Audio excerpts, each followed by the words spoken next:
તો જૂનાગઢમાં જિલ્લા વિકાસ અધિકારી અને સરપંચો વચ્ચેનો વિવાદ વકર્યો અને માણાવદરના આંબલિયા ગામના મહિલા સરપંચે રાજીનામું આપ્યું। અધિકારીઓના મનસ્વી વલણના આરોપસર સરપંચ દક્ષાબેન હાથલિયાનું રાજીનામું ખોટી રીતે લાંછન લગાડવાના ભાગરૂપે હેરાન કરતા હોવાનો ઉલ્લેખ કરાયો। ડીડીઓએ સરપંચ દક્ષાબેનને નોટિસ ફટકારી હતી અને નોટિસને લઈને સરપંચે ડીડીઓને મળવા જતા યોગ્ય જવાબ ન મળ્યો તો ડીડીઓએ અગાઉ આ ગામના તલાટી મંત્રીને સસ્પેન્ડ કર્યા હતા।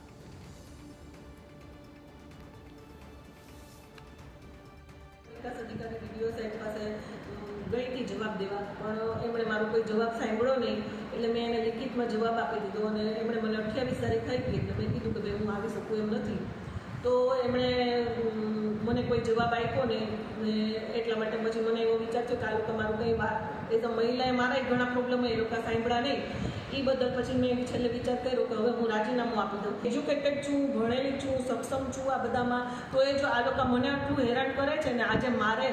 વિવશ થઈને રાજીનામું દેવું પડે છે ને મારા ગામના વિકાસ કાર્યો અટકા છે, તો મારું કહેવાનું છે કે જો આજ પછી છે ને કોઈ બીજી મહિલા છે ને સરપંચ બનતા 10 વાર વિચાર કરશે અને ડરશે કે આ તંત્રવાળા જો મને આટલી હેરાન કરી શકે તો જે ગામડાની સ્ત્રી હશે એની તો આ લોકો શું હાલત કરશે।